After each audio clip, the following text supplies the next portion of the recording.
How's it going, everybody? This is BeatTheBush. Today is Christmas Eve, so I gotta make this video a little bit shorter than usual. If you're in the process of becoming financially independent, retired early, you may find yourself scrimping a little bit more and becoming more and more frugal as you're near your retirement number. I saw myself do this and I think I pushed a little bit too hard, so I'm gonna talk about this today. This video is brought to you by the free trading app MooMoo. 1 free share for opening up an account, another free share for depositing any amount, 3 more free shares for depositing $2,000 or more. Each of these shares is worth between $3 and $3,500. Check out my referral link down in the video description below. You guys know I like charts. I'm gonna draw this representative chart of your frugalness versus your net worth. Assuming you're doing everything correctly, saving a lot of money, maybe more than 50% of your income, your net worth is gonna keep on rising up. And eventually you're going to hit the retirement number that allows you to retire. What is this number? You take your yearly expenses and multiply it by 25,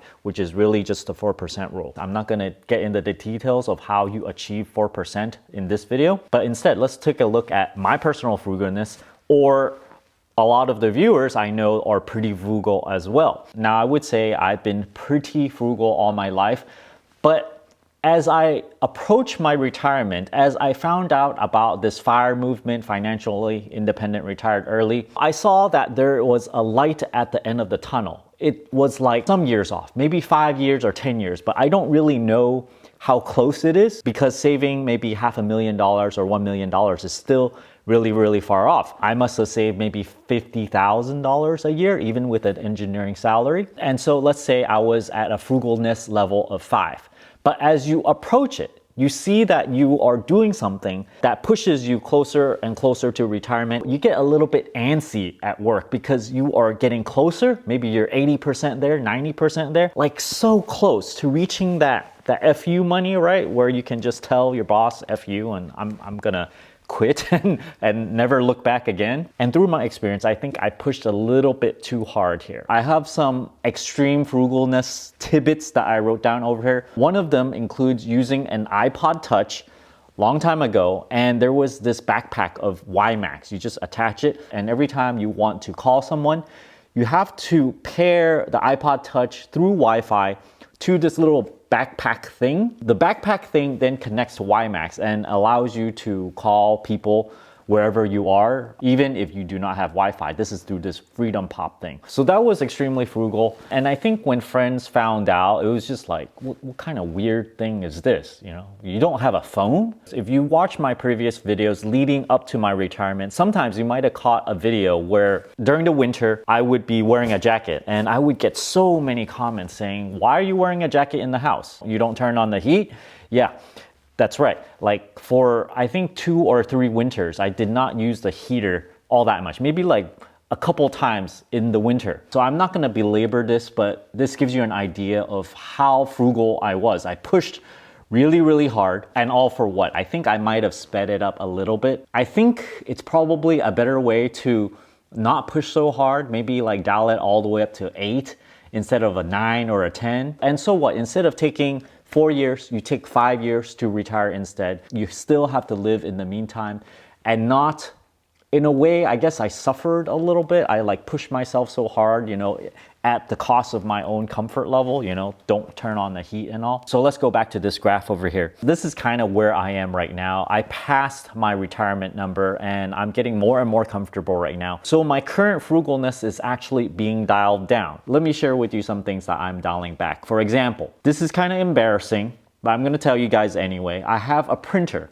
with a toner cartridge that I refilled, but then I think I refilled it 1 time too many. I only did it 2 times, but the second time it came out, the paper would come out with a lot of streaks and then it was kind of faded and stuff. Last week when I went to UPS, they mentioned that, oh, I don't know if this is gonna scan, but it did scan anyway. It was like, I don't know, like 50% grayscale or something, right? It was like not full black or anything. But this printer is monochrome, single-sided print, and it's not even wireless, it's still USB. So because I am kind of trying to scale back on my frugalness now, I plan to buy a new printer. I had a pair of glasses that I got from Korea, I think maybe 10 years ago. It was replacing another pair that I had, but they just copied the prescription. The prescription is slightly off, right? But I still use it.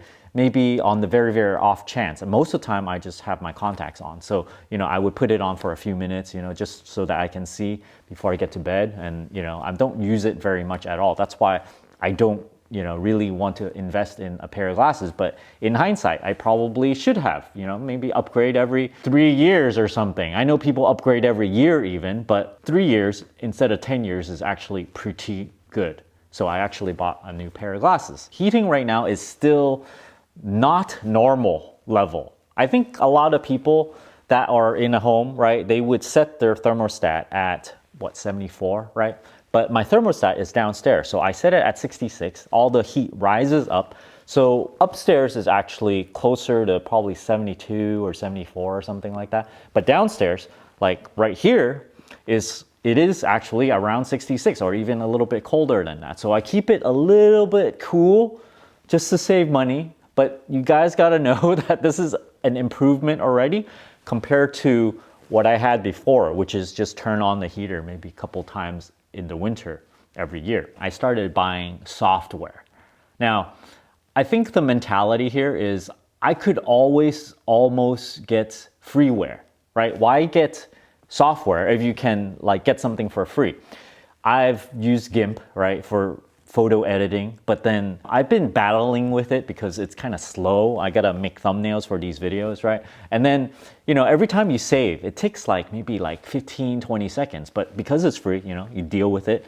But since now I have to use it every single day, I've gotten to get a license, an actual license that I refused to get for the past, 20 years or so. I bought VR apps, I bought Macintosh utilities to allow me to access PC hard disks. When you go past your retirement number, whatever it is, you get a little bit more and more comfortable. So I guess this is the stage I am in right now. This year is also the first year that I'm increasing the Christmas gift budget. I'm just spending left and right. Well, not going crazy. You guys listening to me might think that, oh yeah, that's still super frugal. But to me, this is one step forward, I guess. And my whole theory with FIRE is save, save, save, save, save.